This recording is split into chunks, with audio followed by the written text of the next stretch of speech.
दोस्तों, इस वीडियो में दिखने वाली तस्वीर आम सी लग रही होगी, लेकिन इसे 12वीं सदी के एक मंदिर में रखा गया था। अजीब बात यह है कि इस मूर्ति में जो देवी है उसका आधा शरीर इंसान का है और वहीं आधा शरीर नाग का है। लेकिन हम इंडियन को शायद ये अजीब ना लगी हो, क्योंकि हमारे इंडिया में इस तरह की मूर्तियां आम देखने को मिल ही जाती है। लेकिन सोचने वाली बात यह है कि हमारे प्राचीन भारत में क्या लोगों के साथ ऐसे देवता या लोग रहते थे जिनका आधा शरीर इंसान का और आधा नाग का हुआ करता था?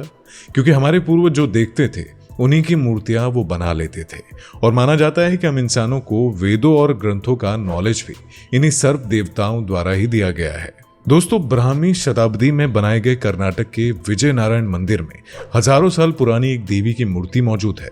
इस मूर्ति का आधा शरीर इंसानों जैसा है और आधा किसी नाग के जैसा है। लेकिन इसके अलावा भारत में ऐसी बहुत सारी और भी मूर्तियां मौजूद है। अब जैसे कि आपने महर्षि पतंजलि का नाम तो सुना ही होगा, जिन्होंने योग सूत्र की रचना भी की थी, जिसे आजकल लोग योगा के नाम से करते हैं। लेकिन जब आप इस पतंजलि की मूर्ति या तस्वीर को देखते हैं तो आपको बहुत ही अजीब लगेगा, क्योंकि इनकी एक नहीं बल्कि बहुत सारी मूर्तियां ऐसी बनी है जिसमें इनका ऊपर का शरीर इंसान का और नीचे का शरीर एक सांप जैसा है।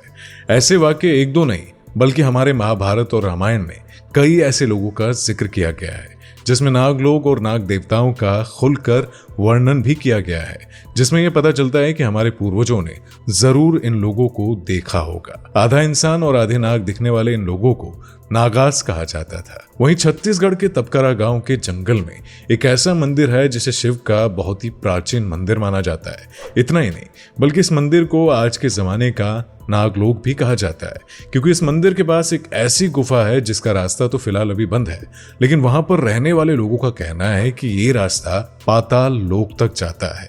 ये गुफा वहां पर खत्म होती है जहां धरती के अंदर नागास रहते हैं। इसके सबूत के लिए इस जंगल में और मंदिर के पास लाखों की संख्या में 40 अलग अलग प्रजाति के सांप पाए जाते हैं। इस जगह पर पैदल चलना मतलब मौत को दावत देने के बराबर है। इसलिए इस जगह को गांव के लोग नागलोक के नाम से भी जानते हैं।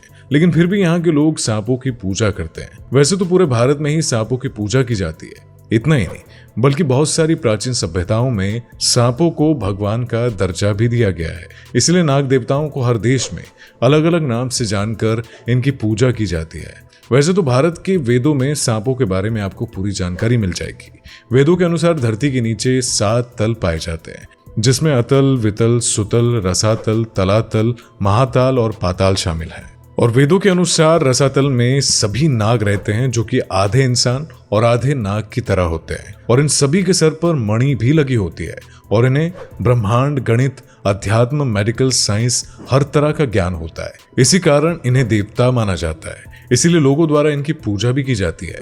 दोस्तों, ऐसा केवल हिंदू ग्रंथ में ही नहीं बल्कि इजिप्ट काल में भी नाग देवताओं को माना गया है।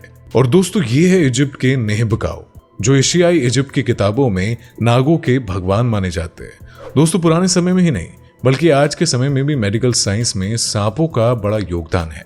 इसीलिए तो मेडिकल साइंस के सिंबल में ही सांप बना हुआ नजर आता है। और असल में मेडिकल साइंस के निशान में जो सांप बने हुए हैं उन्हें Asian Greek god of medicine Asclepius से लिया गया है। एक्सलेपियस को मेडिकल साइंस का देवता भी कहा जाता है, और उनकी तस्वीर में इनकी छड़ी के ऊपर हमेशा एक सांप लिपटा हुआ रहता था। और ऐसा माना जाता है कि सांप में रोगों को ठीक करने के गुण होते हैं, इसीलिए सांप जीवन का प्रतीक है। इसी वजह से इसे मेडिकल साइंस के सिंबल में जोड़ा गया है। और वेदों में भी कहा गया है कि इंसानों से पहले इस धरती पर नागास राज किया करते थे, और उनकी जीवन शैली आज के समय से कहीं ज्यादा उन्नत थी। कई रिसर्च करने वालों का मानना है कि नागास दूसरे ग्रह से आए थे और एडवांस एलियन थे। इसीलिए कहा जाता है कि हमारी धरती पर केवल इंसान ही नहीं है जो उन्नत है, बल्कि इंसानों से पहले भी एक प्रजाति रह चुकी है जो काफी ज्यादा उन्नत और ताकतवर थी। और बाहर के देशों में एक थ्योरी के अनुसार आज भी माना जाता है कि नागास या इच्छाधारी नाग आज भी इंसानों का रूप लेकर हमारे बीच ही रहते हैं। वही है जो हमारे सिस्टम को कंट्रोल करके चला रहे हैं, जिसका हम इंसानों को पता नहीं चलता। लेकिन दोस्तों, हमारे इंडिया में ऐसे नाग देवताओं की मूर्तियों को देखना बिल्कुल आम सी बात है।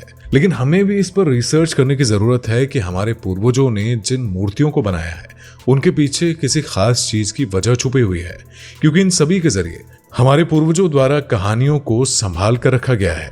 उनके द्वारा बनाई गई इन सभी मूर्तियों और पेंटिंग्स के पीछे कोई ना कोई लॉजिक जरूर छुपा होता है, जिसे हम इंडिया के लोग समझ नहीं पाते हैं और उन्हें एक कहानी समझकर भूल जाते हैं। लेकिन वहीं दूसरी तरफ जब विदेशों के वैज्ञानिक और साइंटिस्ट इन सारी चीजों पर रिसर्च करके एक थ्योरी के रूप में इसे दुनिया के सामने रखते हैं, तो ऐसे में सभी लोग उस पर विश्वास करना शुरू कर देते हैं। लेकिन इन सब बातों की हमारे वेदों ग्रंथों में पहले ही पुष्टि की जा चुकी है, जिस पर हमें यकीन नहीं होता है। तो ऐसे में दोस्तों, क्या आप भी मानते हैं कि ऐसे नागास होते हैं जिनका शरीर आधा तो इंसान की तरह होता है और आधा नाग की तरह होता है? क्या आपने भी कभी पुराने इंसान के मुंह से इन नागास की कहानी को सुना है? तो हमें इसके बारे में कमेंट करके जरूर बताइएगा।